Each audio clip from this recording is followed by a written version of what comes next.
coming. Who was here yesterday? I see a few. Yeah, we had a couple here yesterday. We got the fruit half yesterday, the berry half today. If you weren't here yesterday, they got recorded, so we'll post it up on YouTube tomorrow. So you can go back and watch the fruit class as well. So this is the handout. Everybody got it off the chair back there?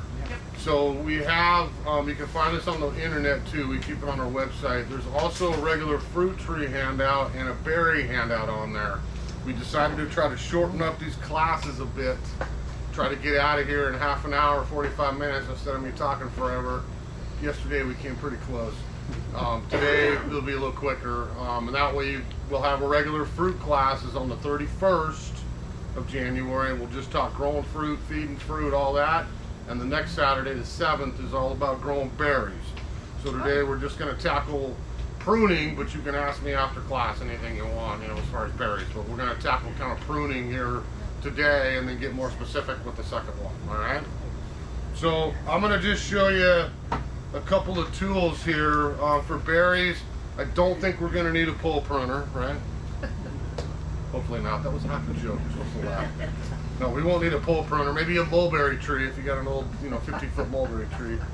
But we're going to need some pruners, loppers, small saws, things like that. I brought a couple pieces of wood borrowed from mine. I'll show you here after we do the slideshow, just some kind of what wood looks like. But I would look at the different smaller pruners. If you do some shopping, they're 20% off, just like yesterday through the week. I would point towards a good pair of bypass pruners. I think whether you're left-handed, right-handed, you got wrist issues, we got ones that spin. There's a little bigger blade, a little smaller blade. You can pull them out. We can play with them if you need a new pair of pruners. Those are all excellent, high quality from Zenport. I think this, and when we get into talking about grapes, blueberries, raspberries, and things we're probably going to focus on today, I think this is going to be a really useful tool, this pocket saw. And I think the mini vine lopper, this is the #1 tool for orchardists and vineyards and things like that. I got smaller, I can get into a tighter spot, I don't have as much leverage. That's a sweet little tool for cutting some pretty good sized wood, and that should cover most of your, and I throw kiwi in there too. If you got kiwi, it grows like an aggressive creature, so we'd have a little bigger wood, we can get that saw down too. So lopper. And this is the I brought mine in because this is the #1 tool I use in my yard. This is, buy one every 3-4 years. It's a great little switchblade saw. I can get into really tight places and get accurate cuts without having to try to get the lopper in just right, kind of thing. So I would focus on those as far as tools for our berry part of this. You'll see some sprays up here. We have those on special as well. So this is always a question I'll get at some point. Should I buy those and spray everything in my yard? That is not what I'm talking about today. So I would think back to 2025. Did I have an issue? Did I have a disease? Did I have a problem with that plant? Because to me, that's going to dictate maybe a little more pruning to get better sun, better air circulation in there. And then also protect it to start the year clean with liquid cop would be our fungicide to keep disease down, and then the horticultural oil to keep bugs down. Okay, is that going to mean I could walk away from my plant for the next 9 months after spring and think nothing's ever going to go wrong? No, that's not what the answer is.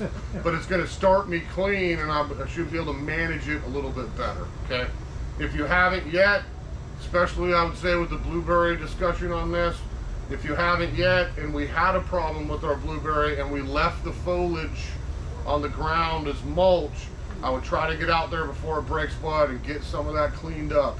A fresh layer of mulch or fertilizer. We'll talk about that a lot at the class in February, but getting that started and then getting my spray on there really will help me start clean. Okay, so always prune, get your business done, then spray what's left, and I'm not wasting it on the things I'm not going to keep. Okay, so spray is on special, pruners on special, and we'll do that starting today, and you go until Friday. So I'm just going to show you, we're going to just, and you can, why don't we do this? So I'm going to show you one topic here, a couple pictures. We'll do blueberries first. It's up on the screen, I hope? Yeah. And then you ask me, okay, who's got blueberry questions? I'm going to do it that way. Then we'll move on to grape, then the raspberry, and then we'll kind of go right through the ground here. So pruning blueberries is always a great time. Doesn't mean we have to do this today. Doesn't mean we gotta do it tomorrow. It's supposed to, I heard 60 degrees this week, so it might be a good week to get out and do some pruning. But either way, you have a month, 6 weeks, 8 weeks to do this. I just want to get the pruning done before they break bud. So I've got probably till at least Valentine's Day, and I would say probably towards 1st of March, typically on a good year, okay? Now, remember all of the flowering. I'm gonna hold up my blueberry barn for mine. Sorry, buddy, because I would have got berries off of this. So here's a piece of blueberry wood I'll just hold here like a little ornament bouquet with the stage. So I can look at this plant. All of my production is happening on that 1-year-old wood. We talked about fruit yesterday. This is the same as the cherry, the plum, the peach, the nectarine, all that stuff. I grow up in the summer, new wood, I set flower buds, that produces for me the following season.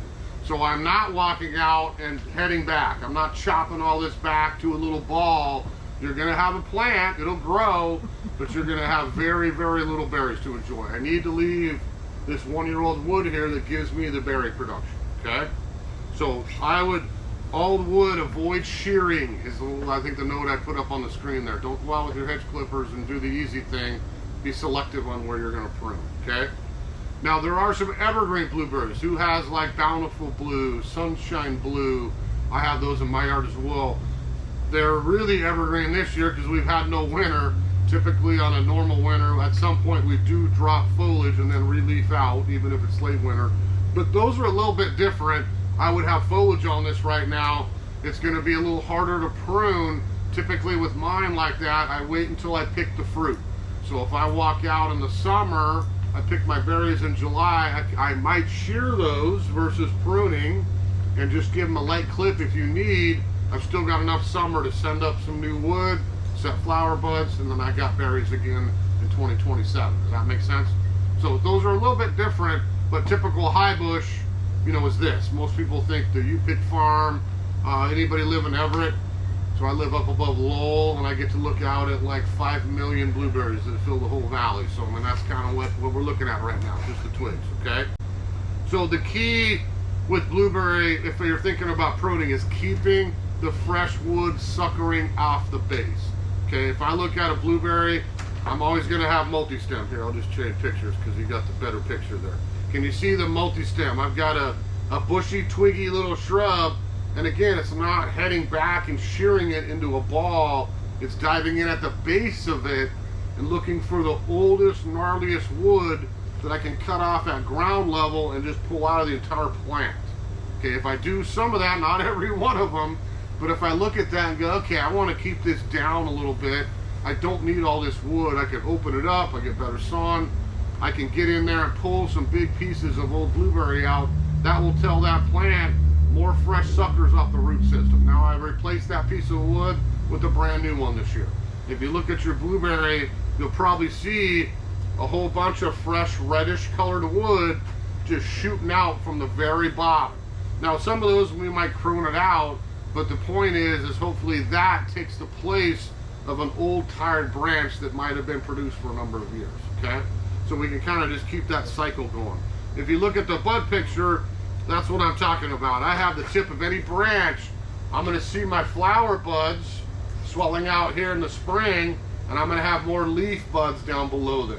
So again, I'm not gonna walk out ever and tip it because I'm gonna cut off the vast majority of my flowers. And why do I have this blueberry? Because I would like to eat some blueberries this summer. So we wanna try to maximize our production, okay? So I mean, I don't wanna simplify things, but to me, blueberry is probably one of the easier things to look at and just think of it that way. Old wood goes, new wood stays. I can open it up a little bit. I have, 50 canes in an old blueberry clump. Maybe one out of every 3 is coming out of there entirely, so I can see some ground and again, make room for that fresh wood to develop off the roots, okay? So anybody got blueberry questions? We're off to a great start. All right, we got blueberry. So who's got the raspberries? Okay, this is a little different creature. Blueberries are always going to be classified, early, mid, late, but there's not that much variation between the couple of weeks. Okay, raspberries is a little different creature. When you buy raspberries, you buy June bearing or we buy ever bearing. So do you know which ones you guys might have? maybe? Everbearing. You got ever? And I have both. If people are canning, freezing, you know, want to pick one big crop and do something with it, typically June bearing, you know, I get one massive crop of raspberries, I'm done for the year. I can process it, do what I want to do, make some jam, off we go. Everbearing to me is more fresh pick. You know, I can start in June, I have a little gap, and then I pick again and again and again towards late summer, fall. So I get a little longer season of harvest. The biggest difference to me is the pruning on those two types. If I have June bearing raspberry, it only produces on old wood. Okay, so this wood that grew last year, like this piece, I will get fruit on this June. If I have a June bearing and I walk out and cut all my canes down here in the winter, what's going to happen? I don't have the old wood, I'm not going to get as much production, I'm going to sacrifice. So if you have June bearing raspberries, you can tidy, okay? You know, something's hanging off, whapping you in the face, you can't get down the aisle, it's got too many canes. All those things are true with raspberry. If you have them, you're smiling, because raspberry is the gift that keeps on giving. You're gonna get some extra. So I can control it, but I'm not gonna walk out and just start chopping stuff off of the ground, or I'm gonna greatly sacrifice my crop. So like blueberry, perhaps in my row, you can see on my old picture there, I need space, I need air, I need sun, nothing changes, and I'm not looking at this, I'm looking at the base. And I look at the ground and I see just a bazillion canes and they've got no room. Absolutely, I'm going into the ground level with my loppers or my saw, and I'm not chopping it in half, I'm going all the way to the soil level and cutting that old piece, it's gone. Because again, now I have room for that root system, this growing season, here comes a new cane to replace it. And I keep my cycle going season after season. You know, does this ever die? Yeah, at some point it will get super tired, but at some point it's gonna get so big, so heavy, it's gonna arch over and flop out, and you're gonna wanna get rid of it anyway. So again, I don't mind a little bit of tip pruning. Maybe it's a little too tall for you, depending on the variety, but I would, again, in the winter, really focus on the ground level and getting those canes out of there, okay? Now, nothing changes for the other half of this discussion, the everbearing. It's the same idea. Remove canes at the base is the best way to go. But with everbearing, my early crop is off old wood. My second crop is off everything that grew that spring. Okay, so if I leave all that young wood, that blooms in July and August, and I get to pick it in August and September. If I cut that old wood off, I don't get that second crop. Is that making sense? So raspberry, to me, whenever I talk pruning of anything, it's always old wood versus new wood. Is it a rose and blooms on brand new wood, or is it an old-fashioned hydrangea that if I prune it, it'll never bloom? You know what I mean? So raspberry is the best of both worlds. We've got both kinds of wood, and I think it's a perfect discussion for how to prune, you know, to maximize your crop. Okay? So Juner, the first thing I would always do is identify if you have a June or everbearing. You should know if you pick one crop and then you're like, I wish I had more and nothing ever comes, you've got June. If you're like, no, I got raspberries to snack on most of the summer into September, you've got an everbearing one. We sell both. There's nothing wrong with either. You know, probably the #1 planted raspberry in the entire world is Willamette out of Oregon, an old-fashioned variety, and that is a June-bearing raspberry. Most of your, you know, you pick farms, all that stuff has those. So there's good varieties of both. It's just a matter, again, of the pruning. Mm-hmm. So I would always thin out the rows, the oldest wood at the soil level. Sun, air, less disease, all that's going to happen if we do that. Some height can be cut off, like I said. We don't need to leave it all. I certainly took some height out of that when I took it out here last weekend. So we can cut some. You're still going to have plenty. But if you're going to, like I said again, if you've got a June bearing and you've really had enough and the row is out of control, we're going to pick it and then we're going to devastate it. And then we've got the summer to regrow, get old wood, and then we pick again in 2027. Okay? If it's ever bearing, I've got 2 times a year I can almost do that. I can do a little bit coming out of winter now, and I can do a little bit in the summer before I pick that first crop. Okay? So I'll tell you one of my personal tricks. What I started doing years ago is if I'm out in the summer and I'm out doing working and I'm snacking on some berries, which is a common sight, and I'm like, okay, that was an incredible amount of wood, and that's an old gnarly branch. It's probably getting tired. Sometimes I will just take a quick piece of flagging tape and I'll tie it on that cane, and that just sits there for the year. And then this winter, when I go back out and look at my row, it's like, okay, that one's out, that one's out, that one's out, that one's out, and then I've got my row opened up and off we go. Okay? Raspberries, any questions? Yes. I got a couple of them. One is spacing. Yeah. To start with, or after 5 years? No. Both. Yeah. So if I'm buying new raspberry plants, you know, typically you're going to get, we don't do bare root. Bare root is just garbage. I'm sorry for raspberry. You're going to wait 5 years to do anything, and half of them don't live. So I quit buying bare root years ago, and it's like, I'd rather get you a big plant, instant gratification. I got some berries this season. So if you're buying ours, we get gallon. I would probably put one in every foot and a half in a row. Okay. If you're buying the big ones we get, and they're big, like probably 3 foot tall with some multiple canes, I could probably get away with 2 or 3 feet if I want to give some room to fill them in, okay? So the more you space them, the longer you're gonna have before we gotta go back and worry about crowding roots and cutting out old canes. But typically, starting out, I would say foot and a half on little starts, probably 2 or 3 feet on bigger plants. Okay. Now after you prune, you know, again, it's hard to see. I could show you pictures of patches that, I mean, there's just nothing but cane. I can't even see soil. And again, probably 1 out of every 3 of those needs to go at the ground level, not cut off, but all the way, because it just tells the roots to keep sending up fresh wood. Okay, and the second one is watering, moisture. Yeah. So the one issue, you know, the first thing we talked about blueberries, you know, I couldn't water enough. You know, I looked at Lowell Valley flooded, underwater blueberries. Guess what? It'll be happy as can be in spring, the blueberry. So I can have heavy soil, I can have acidity, I can have moisture.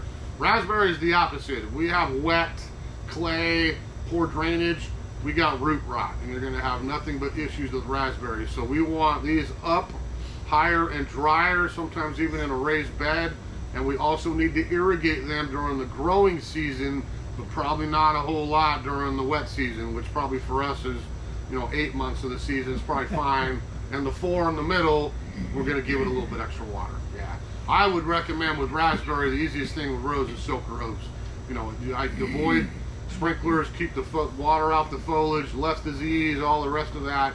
And if I have the soaker hose at the base on a timer, I can soak the daylights out of it infrequently. That's what I would recommend doing. Frequently. Not every day, give me a quick blessing, but maybe it's every 3, 4, 5 days in the summer, and we saturate it, keep those roots healthy. Okay? Yes? Buttercup. I have Yes. buttercup. I'm fighting constantly Yep. with my raspberries. Okay. We've done our cloth down the rows. We've mulched. It just keeps coming. Yeah, And every buttercups. time you pull a buttercup, you get 3 more 5 more raspberries. comes. Yeah. Buttercup's going to be a tough one, I'll be honest. Probably buttercup, horsetail, probably the 2 of the worst ones around here. But buttercup, the first thing I'm going to say is this: I would not use something chemical, because we're obviously right next to an edible plant anyway. And I would use it, well, this is my own thing, I would use it anyway to get death. So brush killer, yes, would kill it, but I'd be really worried about around there. So what I think you're probably going to try is, have you tried any iron-based products? I haven't put anything on it. We've Okay. just been pulling buttercup for years. Wait until it warms up, because it won't do a bit of good in the winter. But say like mid-April, I would try a natural herbicide, either iron-based, which you might have to get it a couple times. And I know in my yard, I got my neighbors got a little wetter ground than me. I'm a little higher and drier, but it tries to come in my perimeter. So I watch it once a month or so, and I use that same natural organic herbicide we have in there, and it nukes everything it touches. But it's got to be warmer. That's the thing. And don't get it on your raspberry. Sometimes it's a paint can. Mix a little bit in there. We can even walk around and kind of dab it on that ground foliage or paint it on. Then you'll get just the buttercup. Doesn't hurt the soil. Doesn't hurt the roots. None of that's fine. We just don't want to get it on the canes or the foliage. All right. All right. Let's keep going here. So you can kind of see, you know, there's the raspberry row, and can you kind of see dark versus light?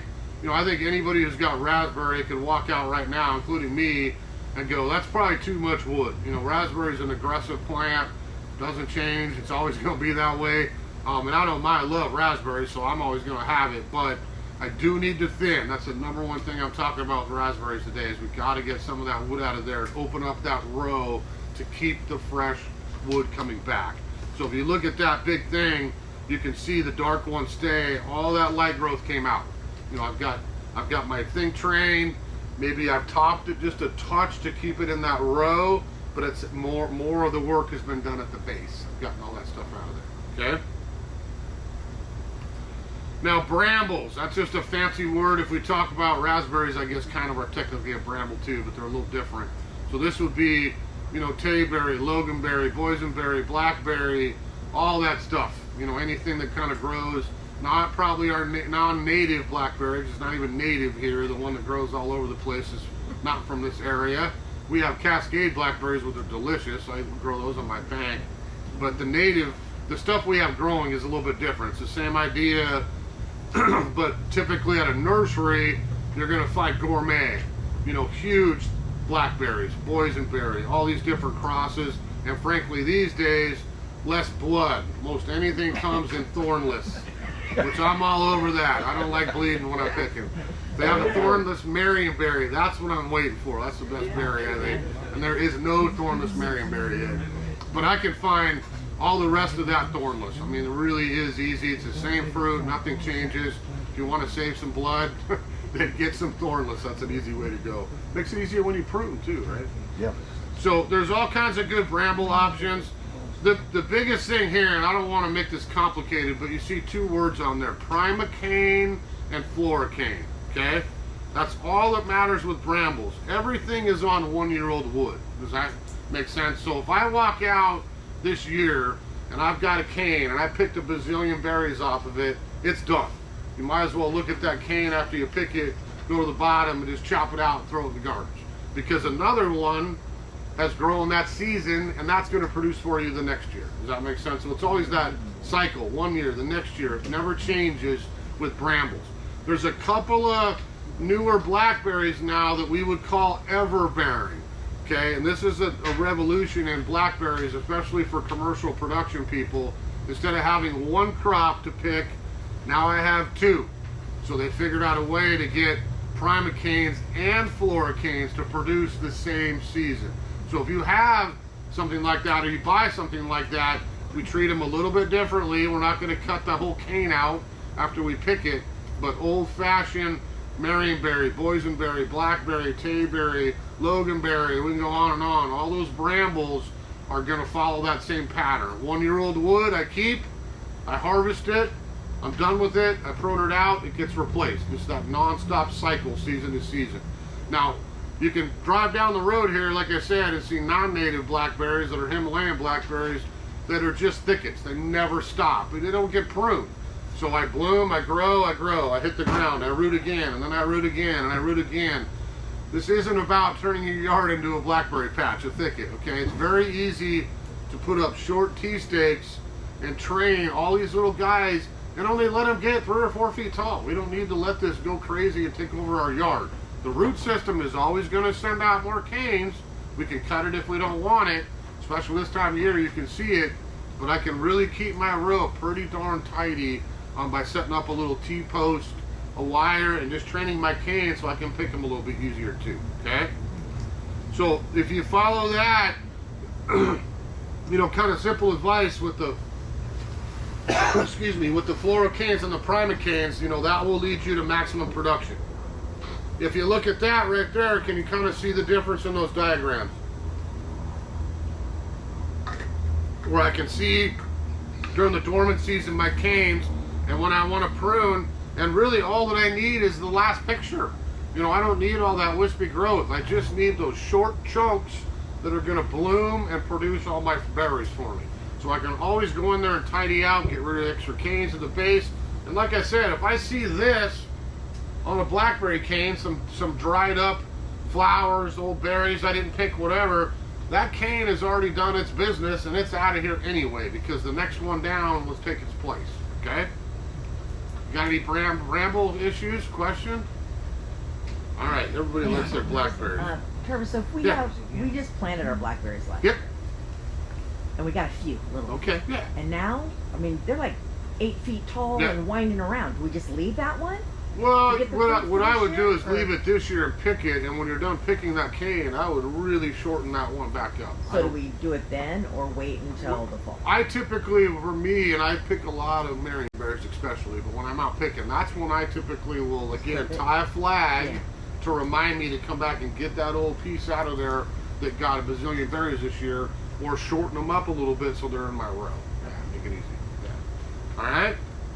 Now, grapes. Who's growing wine? Growing what? Got a Wine. couple. Who's growing wine bottles on a plant, right? So grapes are always a fun one. You know, this is a crazy vine. I'm not going to use the word rampant or invasive because that's not the case. But if you have grapes, you know, this grows a lot. You know, we got grapes, if we don't prune, we just let them go. I've seen grapes 30, 40, 50 feet long. You know, they'll take over a whole fence and do what you got to do. And that's fine. But if I'm growing this for fresh grapes to either eat or make wine, I want them, again, maximize my production. I don't have to leave all that wispy growth. I had a guy yesterday with his cell phone. Can I prune my grape? And I was like, please do. I mean, it's layered on top of itself. It probably was 6 foot thick of dead wood and a little shell of grape on top. And if he gets that cleaned out of there, he's going to have a happy plant after that. So late winter, again, we don't need to do this today. You probably got 6 weeks here before we get into bud break. It's time to get the grape pruned, okay? Now, I would always stick with this. If you take a pencil, anything thinner than a pencil, I would get rid of for sure, okay? Now, you might have, I got one little tiny piece. Unfortunately, I already pruned it, so you won't see. But that's all I need.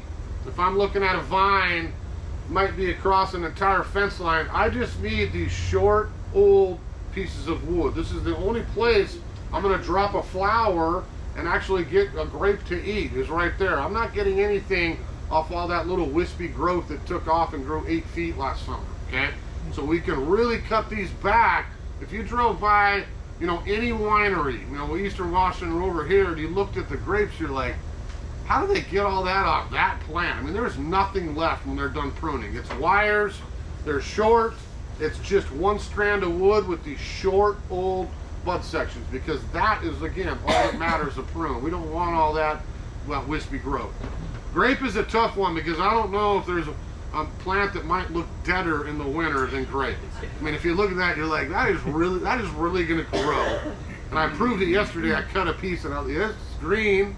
I pruned it a week ago, but it's still green. It'll grow. But it does look dead. I mean, you look at it, you're like, I don't know, what do I prune with this? But I can still follow those bud patterns out. And again, I just need these short sections with 3 or 4 buds. All this other growth would have went out 6 feet last year. We lop it off because this is where I'm going to drop those flowers and get the maximum production, okay? No, all the grapes are the same. Doesn't matter if table grape, slipskin grape, wine grape, white, red, blue, black, don't care. It's all the same. We're going to treat them the same for pruning, but this is the time, you know, probably before March, to get out and get this wood cleaned out and tidied up a little bit. Now, a lot of people grow grapes and eat some, I'm sure, but they're using it for the purpose. You know, I'm covering my arbor. It's a cool plant, you know, great fall color, nice foliage. If I'm not trying to cover my fence, a gazebo, a pergola, maybe I just want the plant. Okay, well then don't go out and cut it back like you're growing wine. You don't have to cut it back that far if you need the coverage. But it's an option if you're going for production to really cut it back. If you're not, maybe leave a little more wood and you can keep that thing covered up a little more area, okay? So all the growth less than a pencil, I would get rid of suckers, okay? I would thin out rows if it's super crowded. You know, again, if we drove out to Woodinville, I had a class out there a week ago and I drove right through that main drive off Hollywood Hill there, and I looked over at the grapes and like, yep, somebody's already got the pruning done. I mean, there's nothing left, and they'll have a bazillion grapes doing it that way, okay? So don't be bashful would be my advice. I think people are freaked out with pruning, especially edibles. As long as I don't cut all the way there, I'm telling you it's going to be easy with grape. That's one that is pretty easy to get going again, okay? So you got any grape questions? Yes? So, hard pruning, the only time you should do that is late winter? Yeah, I would time it for late winter. This isn't something I'm going to walk out and do at Christmas, probably even January, but I'm always going to time my grape for the tail end of winter a little bit. I don't know that we are having even winter this year, so it probably doesn't matter. And grapes, frankly, I think people don't realize how hardy grapes are. I mean, the vast majority of grapes that we grow up here, you know, go way below zero. This is stuff we can have down 20, 30 below zero. There's California grapes we don't touch, but these will all be super hardy, so you're not going to have any damage in the wintertime. So after harvest, Yeah. and all the leaves have fallen. Yep. I mean, they look horrible. Yep. I mean, you're tempted to go out and Well, again, clean I them don't. up. Can you do that? Yeah. Oh, I don't mind at all. If you want to get all that wispy brown, Real long that's stuff. never going to leaf out again. Get it out of there. Yeah, that's fine. Oh, add in. And I would, you know, I hate, this always makes me sound more OCD. I'm kind of OCD, but I don't want the leaves on the ground. I'll be honest with you. With anything edible, the chance of you having something on there and just leaving it to fester and then getting right back on in 2026, I would always clean up the leaves. My fruit, my berries, grapes, whatever it is, get it out of there. Put some fresh mulch down. That allows you to get your fertilizer down here in the early spring, and then off we go for another season. And there's a lot of summertime growth where it comes out. Oh yeah, Every which everywhere. way you can take those off at any Take time. them up. You got it. I mean, if I looked at a proper row, again, if I went to someone who's growing these for a living, which we should probably take their advice, there is nothing except this old wood right on the wires that are trained. And it'll do the same thing yours did. It'll grow every which way like bad hair all summer. He'll get his production, and he'll take it right back off again, you know, go back to that nice tidy shape. Would you ever spray grapes with anything? Oh, I would for sure. If I have grape and I do mine, it's a copper, absolutely for sure, before they leaf out. I'll let them leaf out depending on what the weather does or any issues I've had. I would go back with the copper maybe once a month through the wet spring, and if I had, you know, blister rust or some issue on the foliage, that's going to correct that. Yeah, keep it to a minimum. Yep. And that honestly is a great question, because that is the problem with grapes. The nurseries do not have as much money as the wineries. Newsflash, okay? So winery wins, nursery loses. You come in here and ask me for grapes, your choice, your selection is more limited every single season, because I'm not allowed to bring them in because the state of Washington says no grapes. So if it's from here, we sell it here, great. I can't ship a grape across the state line. I can't get them from Oregon. I can't get them from anywhere unless they've been genetically screened, which is a good thing for all of us. But the winery is the reason, because they don't want you growing a grape at your house that's got something bad is going to go kill Chateau Ste. Michelle's vineyard, you know, down the road. So you'll be limited. Someone will ask me for this grape or that grape. It's like, I wish you luck finding it, you know. And even if you go online now and try to buy one, you get to the shopping cart, because I've tried. Get to the shopping cart, put in your address, and then the red flag comes up. Oh, sorry, cannot ship to the state of Washington. All right. Thanks for your time. We'll see you again, right? All right. Now, kiwi is a little bit similar to grape, okay? We've got a monster one out here, and if you've got kiwi, I can go show you after class. We got a big old fuzzy one that's been here for probably 30 years, and it's a he and a she, and we get more kiwis than we can ever use on it. But if I did not prune it, it would be all the way across the road and into the neighbors by now, okay? So kiwi might grow 7, 8, 9, 10, 12, 15 feet in a season if you got a happy kiwi. It grows fast, and it's a big vine. So pruning, I think, again, is very similar to grape, where we do not need anything thinner than a pencil goes. We don't need all that wispy growth. We can really nip it back if we're going for production. I find kiwi even more so with grape. It's a cool looking plant. Looks tropical. It's got big fuzzy foliage. Looks like a cool vine to have anyway, besides the fact you get a cool fruit on it. Most people that grow kiwi are trying to cover something. They're not interested in cutting it back every year just to get a little kiwi plant. So I don't mind you leaving it. You can always tidy it up, but I would at least try to get those little tiny thin pieces that are dead out of it in the winter and get back to the structure, and off it goes again, because it grows fast. We had kiwi growing up, and I'd be careful where you put it. We put it on the deck. And I remember even in my teens going, I'd like plants already. Mom, are you sure that's not going to damage the deck? Oh, it'll be fine. Yeah. You know, and 5 years later, it had popped all the slats, destroyed the railing. The kiwi went away, and we had to build a new deck. So it'll find anywhere you got. Kiwi and wisteria is the other one. It'll probably take over your life. So they produce on old wood. So this is not a new growth thing. I need to leave the wood to get the bloom, okay?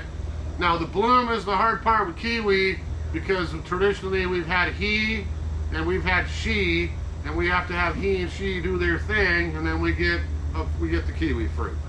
These days, life is simpler. The last 5 years, man has figured out how to put he and she on the same plant. So if you've got old kiwi, I can't tell you what you have unless you show me a flower, because somebody's going to ask me what they have, and I'll be like, we go back to pistil and stamen. Do you have a stamen or a pistil in there? And then you can tell which one you have. Maybe you have an old one and we got to get you a he to go with that she. Maybe you bought two, one died. You know, all that matters with kiwi, but if you're going to get one, get the new stuff. Sweet and Solo. Kiwi Magic. That's a great name. Kiwi Magic is the new one now. So there's a lot of good varieties that you don't have to worry about the he and the she anymore. Now I can just cut my wood back, kind of like the grape, and I'm going to get both flowers, and I'm going to get an excellent crop of fruit. Okay? So they'll be fast, but wait towards the end of winter again, especially with fuzzy kiwi. Okay, we have Arctic kiwi, we have grape kiwi, we have fuzzy kiwi. If I have fuzzy kiwi, that's not going to be till that first part of March to me. Don't touch it in the winter. Wait till we're coming out of winter. We'll be much safer, okay? The hardy kiwi, the grape kiwi, we're fine with all that stuff a little bit earlier, but again, I think 1st of March would be an excellent time frame, you know, as far as getting that on the work to do calendar, on the honey-do list. We get that done for early March, and then off we go for the season, okay? So I would get, who has kiwi in here? Has anyone got kiwi? So don't be bashful, I'm telling you. We don't want to cut it down to the trunk, but we don't need a lot of old wood, and those things grow so fast. Get the old wood, just like that grape piece, those short little chunks of old wood. That's what's going to flower. That's what you'll get to pick here as we get into that next summer. I have had that thing, I've had 4 of them, 2 male, 2 female. Okay. I've had them for 6 years. Okay. I got blooms, but I have not had one single piece of fruit come off that thing. Okay. So this year when they bloom, cell phone camera, picture. You can send them to me and I'll help you, but let's make sure, because did you get them here? I bought my first batch here. Okay. And I think I bought the other batch of flowers. I would hope my growers, I'm going to knock on real wood. Because it happens. I mean, once in a while they get the cuttings mixed up, and then we're like, okay, you got 2 males and no females. 2 that are really, really red on their vines and 2 that aren't. Okay. And I don't know if it's because my mason bees aren't doing their job. Might be out early enough. Yeah. So the 2 things I April. would always try with kiwi is A, we make sure we have pistil stamen, Okay. and 2, I would play pollinator. You got a little tiny little paintbrush, soft little watercolor brush. Walk out there when they're blooming and just lightly touch, bloom, bloom, bloom, bloom, and you can be the bee and see if that changes anything too. Because you said the magic word. You said 6 years or whatever, Yeah, right? yeah. Okay, because that's it. I tell people when they buy kiwi, I'm like, you know, this is going to grow like a weed. You're not going to have anything, and it's usually 5, 6, 7 years, and then wham, we kick So in. maybe I'll get one. So see what happens. But check your flowers to make sure. All right? So we're good with kiwi. Anybody's got currants? Who's making some currant jelly? There you go. You got everything. I'm coming to your house for dinner. So currants are always fun. You know, this is something I grew up with. My dad loves currants, so this was always something we had around. Mom made him currant jelly. That was his favorite thing to have on his toast. So we got black currants, we got red currants, we got white currants. I'll tell you, this year I went old school. In about a month, we're going to have some really cool heirloom currants in here. Some stuff from Europe, Sweden, some different things we typically don't see. They're all going to be great producing. I think there's even one that I think I called it spooky eyes because it's translucent. It looks like eyeballs. I was like, that's really cool. There's like a black spot. Looks like you're looking at eyeballs all over your currant. Just kind of fun. Bloodshot. So the big thing with currants is, you know, late winter you can cut these back pretty hard. You know, if I've got a currant bush, typically I'm going to be, you know, maybe 6 by 6. You know, big, thick, twiggy plant. It's going to bloom obviously on old wood, but I don't have a problem with you lightly shearing. That still leaves enough wood to get decent production. The biggest thing you can do if you really want to cut it back is after you pick. You know, we get out there midsummer, we pick a massive amount. It's like, okay, that's enough. I need to get you down a little bit. That's when you would want to do your heavy, hard rejuvenation pruning if we had to. We could do it then. Then we have the summer to regrow. We set our buds, and we're back in business for next year.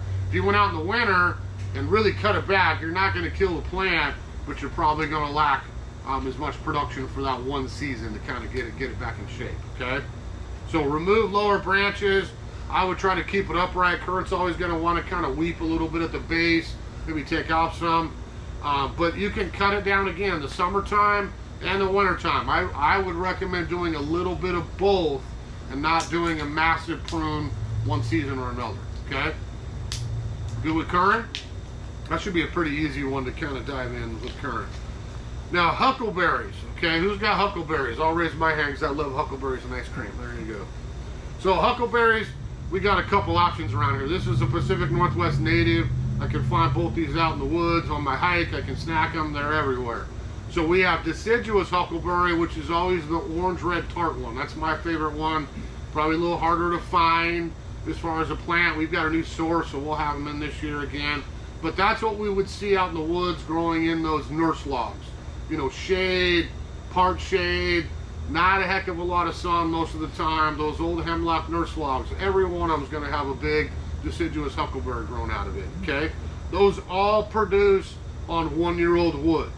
If I have a deciduous huckleberry, which I got 1 year ago, and it's in a stump in my backyard, because I want to make it look like Mother Nature, I don't do a lot of pruning on that in the winter, because the farther I cut it back, the least amount of old wood I have, the least amount of berries I get to produce. And that's not a heavy producing huckleberry, I'll be honest. I get very few that I get to enjoy, but I'm not walking out and filling a basket of red huckleberries. It's more like handful today, handful tomorrow, a couple of weeks, and it's like, I wish I had more, and I'll get them next year again. Okay, evergreen is the opposite. We see these everywhere. Sun, shade, the coast, the woods. I see them everywhere. This is an easy plant to grow. I have some in my yard. They have beautiful leaves. I think these bloom in the summer, and then we pick those tiny little jet blue black berries in the fall. Okay, you got to get a big wad to get a handful of those little tiny huckleberries, but they are delicious. So this is one that I can cut it back if I want coming out of winter. Okay, because all the growth that comes up will harden off and bloom for me later that summer. Does that make sense? So I'm not going to cut it to nothing. I'm never going to cut them to bare wood, but I can always tidy up my huckleberry if you want to. It's not a huge growing plant anyway, but kind of that archy growth. It's got pretty new leaves. I think it makes a great landscape plant. You know, not like, oh, it's got to be in the berry patch. That's something I would mix into the landscape. I have them all over the place. A little snack when you're out weeding, you know, late summer kind of thing. So we have now, I've got some at both those in now. We get a lot of huckleberries in through the spring and summer and fall. This is a popular plant around here, probably our #1 best-selling native, and for berry lovers too. So huckleberries will be an easy one. All right. Now I want to remind you, like I said at the beginning, so you know, we did a little bit of pruning today. We'll do some questions here, obviously. But if you really want to get into these two subjects, you know, we touched on a few things today with both and yesterday as well, but it's really going to be on growing, selecting, planting, feeding, spraying, all the stuff to do with fruit is going to be January 31st. We'll be in here at 10. All our fruit trees will be in. I'll have totally different stuff in here to show you, and we'll talk about having a successful orchard, not necessarily pruning as much, but how do I grow fruit trees successfully? And I think a big part of it is choosing the right varieties for what you want to get, okay? Exact same thing with berries. They start rolling in pretty hot and heavy in the next week or so. That whole berry area will be filled up here by the 1st of February. That 7th, that first Saturday, the next one, I'm down here doing the Bountiful Berries class. So we'll get into, again, specific growing, feeding, cultivating, all that stuff. Blueberry, raspberry, gummy berry, goji berry, all kinds of other stuff that we never even talked about today. You can find the list is already live online for both of these subjects. What I have coming in, what Sunnyside will be carrying for 2026. The fruit comes in this week. We start planting it. We offer bare root sale for the next couple months. Berries start rolling in. We're gonna have all that back there set up here too in the next couple weeks. So we shouldn't be too long. All right. Like I said, you can always email us. You know, send me pictures. We love mysteries. That's our favorite thing in the office. I'm like, ooh, get a couple people in the office. You got to come look at this one. You know, we get to play 20 questions and figure out what's going on. So we love challenges. You know, there's always going to be, you know, challenges with pruning in the yard, bugs, disease, all the above. But you know, we can always give you sound advice and help you steer towards success. So come down. It's always hard to do this. Like, yeah, I got this plant, and it kind of looks a little yellow, and I'm not sure what's going on. Picture, sample. You know, I hate telling people what to do when we don't really know what's going on, so we can give you the right advice. And it's the same with pruning. You know, sometimes it's hard to tell in a picture, tell you where to prune, but you're more than welcome to send pictures down or bring samples down. Like, I'm not quite sure what you meant. Where should I cut this?